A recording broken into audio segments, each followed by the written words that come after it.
This changes plans. What are plans? Oh. I was going to do the Pippin video. So this is the morning routine. It's a snower. But here we go, it's 10:30. The alarm's just gone up. He's heard it. He'll come to the kitchen, grab a dentist stick, clean his little teethies. I've got some pointers on the screen, so keep your eye out for these, all the prices and stuff. There you go. He has one of these a day. Starts his day with this. Gives you time to soak the food, get ready for the walk. Check the weather. Why not? It's not usually like that. But there we go. We're going to work with it because we're going to show how far this boy has come. Clean your teeth. Important.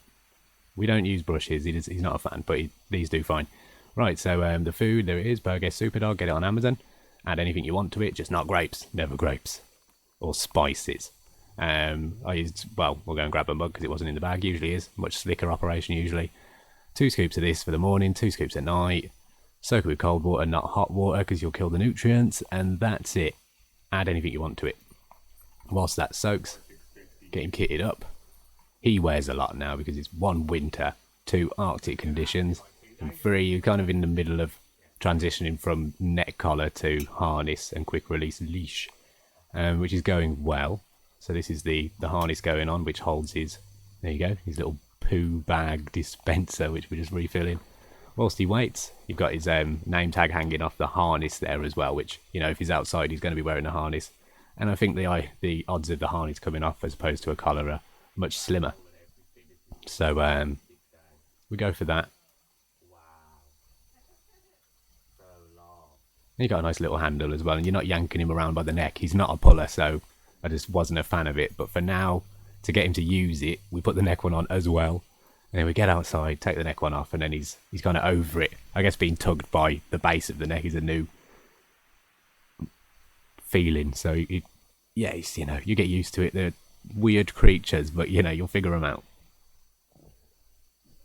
Because it's not hard, it's all common sense. And what would you like, essentially? How would you like to be treated? It's probably the same for them. Literally goes for, like, with coats and everything. If you need a coat, they need a coat. They've got no fat on them because of the racing. Their fur's really kind of thin, really. There's just the one layer. And then it's straight to the skin, which is really delicate too. So you want to keep them nice and safe. And the more layers you add, the less they can get injured by trees, bushes, hedges, anything like that. Because these guys cut easily. You'll see all the scars on him later. It's insane. But here you go. This is the walk. Couple of flashbacks for you to enjoy.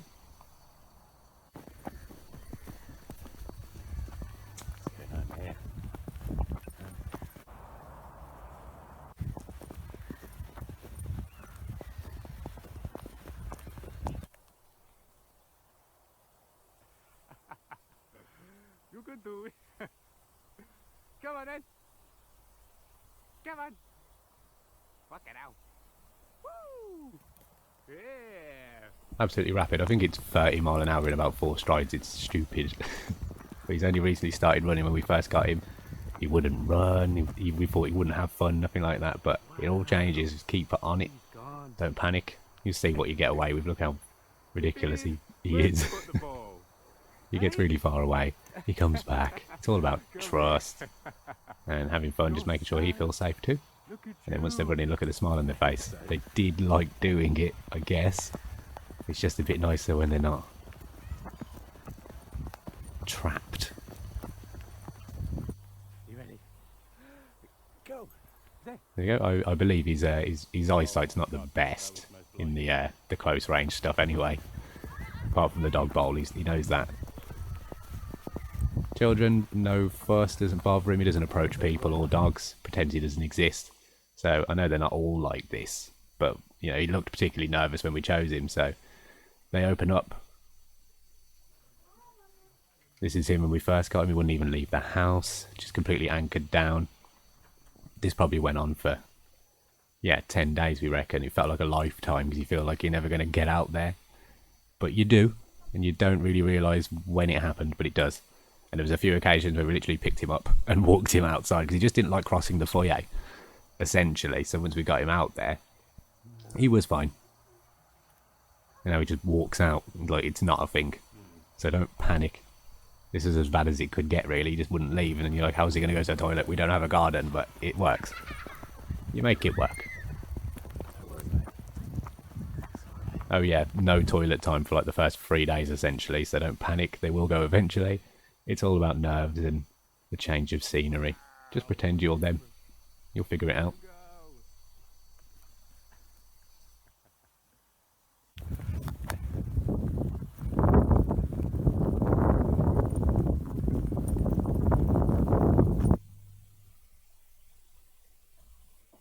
We thought we'd be here a bit more, but we took him to work. We're back in 2020. They go a bit of camping when it was allowed. It was fine, plenty of room in a small wheelbase, short wheelbase T4. He likes pubs, he doesn't mind the markets, he's good with people. As long as he doesn't get bothered, he doesn't bother anyone, he's all good. If he gets bothered, he'll rip off. Yeah, a little protest, test his metal. He was fine. This wasn't the plan, we kind of stumbled across this. We were going to look at architecture. There you go.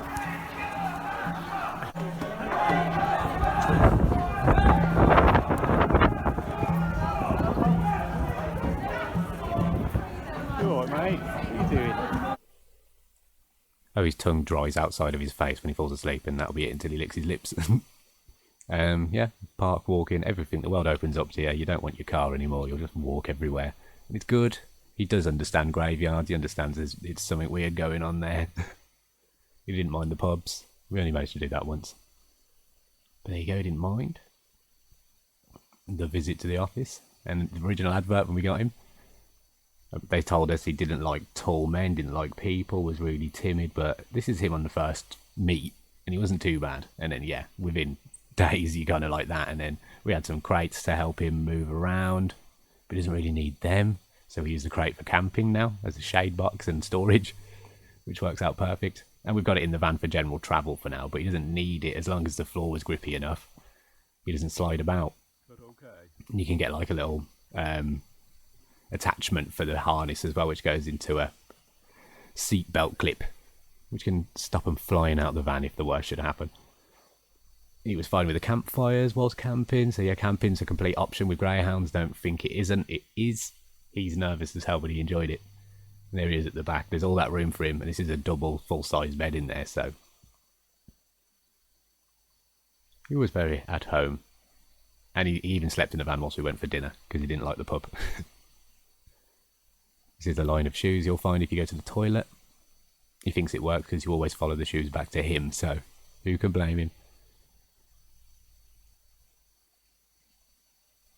Today on Sunday the 14th, is it? I believe it is, John. I believe it is. Yes, it's a lovely day, not as sunny as promised, but it is the day where Sir Pippin of Wolverhampton finally gets his name tag. As you can see, it's been specially made by the Royal Mint, and it a nicely embossed name there of Pippin, which he finally owns, and the phone number which you don't make. He's been a very good boy, and it is with utmost satisfaction that I get to award you Sir Pippin Gaffos McNair. That's you, Rick.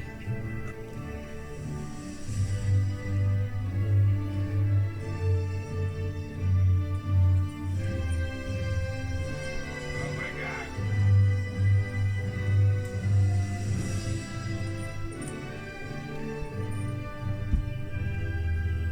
Sir Pippin.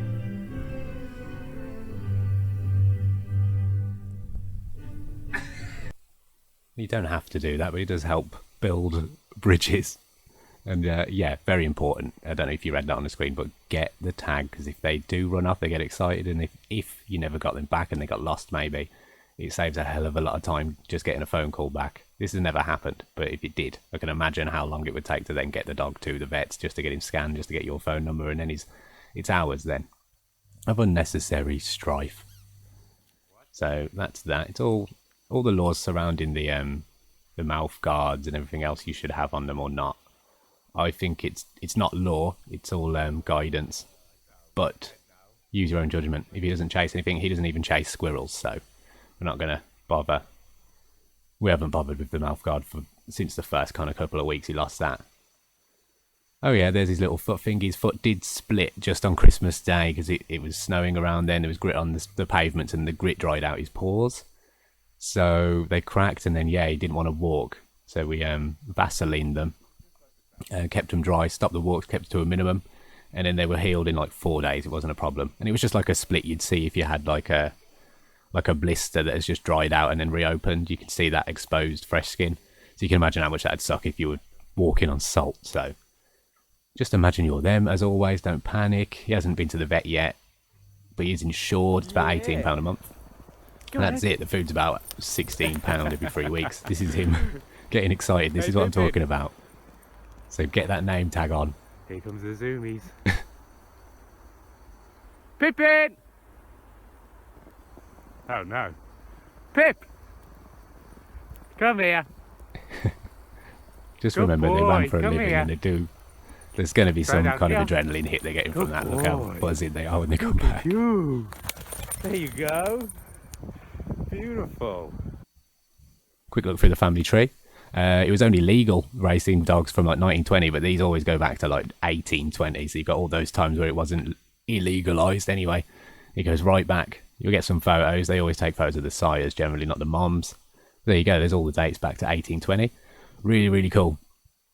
And this is us getting back from our walk on the morning, just drying him off, steaming up, sorting his feet out, and then it'll be straight to the food. So if he wheezes, he gets half a strip. If he wheezes and poos, he gets a full strip. That's been a rule that's been in place forever. These are cheap as hell, so don't worry about that. So you'll have about 4 of them a day, but it's always an incentive to get him out and to get him in. And then it'll be straight for dinner, which is all soaked and ready. You can add anything you want to this. I think I've already said it, I can't remember. But yeah, rices, cheese, ham, bacon, sausage, all this stuff. He doesn't seem to mind it. Fruits, he doesn't mind. Just stay away from grapes, because apparently that's a dog killer.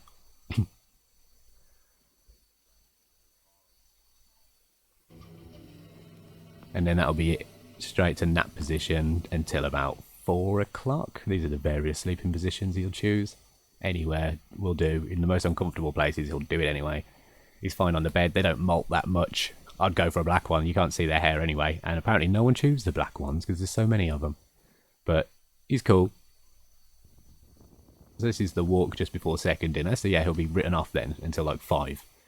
So let's go out for another wee or something. Stretch his legs. The morning walk's like an hour and a half, almost an hour. So that's way more than they need. So the rest of the day's chilling, recovering, relaxing.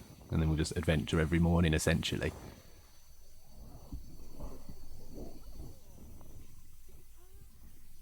He didn't seem to mind the snow on his feet at all. The shoes on the morning flew off because he ran at 30 mile an hour in the snow. So they're buried there somewhere, so we're going to go and find that. Which hopefully I'll have an update video for. Because, yeah, it was gone. But he doesn't mind anyway. But yeah, just make sure you dry them when you get in. So they don't go dry. And again, make sure they don't lick their paws too much either, because same problem. And then, yeah, it'll be 7:30. He'll tell you to soak his second half. So that's 2 mugs of this stuff again in cold water. And then by 6 o'clock, he knows it's ready. And then he'll yam it down nice and quick. And then he'll literally leave us alone for the rest of the day. 10 o'clock, probably go out for a wee. Maybe even midnight. And then that'll be him done until the alarm goes off. Don't overthink this. I mean, we might have been really lucky. I guess we have been, because he was perfect from the first day, really. Not too many accidents at all. But these are just things you don't remember, I guess, unless you document them. So make sure you do, because it's nice to look back on and see how much life's improved. And it is a life improver, like your whole mindset changes. You become less, I don't know, you don't really bother with the fickle things in life that much anymore, because the nicer things become apparent just walking around. So there you go, dinner done. Bit of water maybe. He's not much of a drinker, but he does get through it. Again, don't panic, just let them be them. If he's thirsty, he'll drink. That's how it is. And then it's straight back to deciding which bed to lie on. This is real time, so just wanted to get the idea here. This is literally how it is. So now deciding to sleep over there or by the window. Decisions.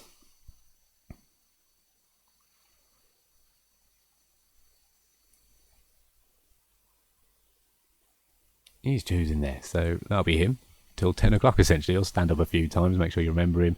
We'll, throw his toys down the corridor or chase them for a bit. And that's kind of it. It's great. if you call him, like he will sleep, or either like if you want them to get up, they'll get up. It's not a thing.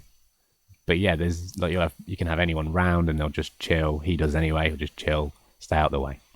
So that's basically all the bits. I just wanted to do this video because I know I'd never had a dog before, and this was my option. Finally, I could do it because of the situation. And now,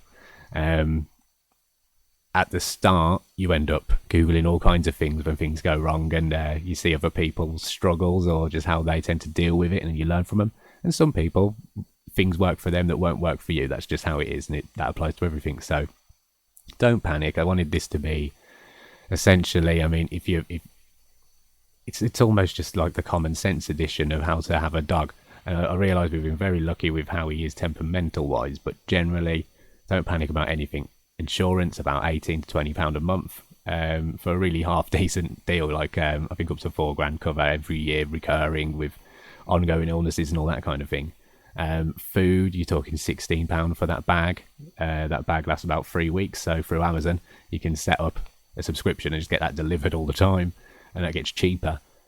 And then you'll just eat anything you're eating then, and then I think that's literally all of the expenditure. There's water and bits and bobs. Get a crate maybe if you've got a car. You don't need a crate. Some dogs prefer it, but again, get a crate on Gumtree. Just get it second hand. Lots of people have them. I think that's it. Literally, trim the nails, clean the ears. That's it. I'll do some more. Just ask if you want to know more. I'll do some more videos. Just get in touch, and we'll throw some more information out there. But I hope this helps someone, just to maybe push them over the edge, just to make that move and at least go and visit the home. Because the minute you do this, it's a good move, I assure you.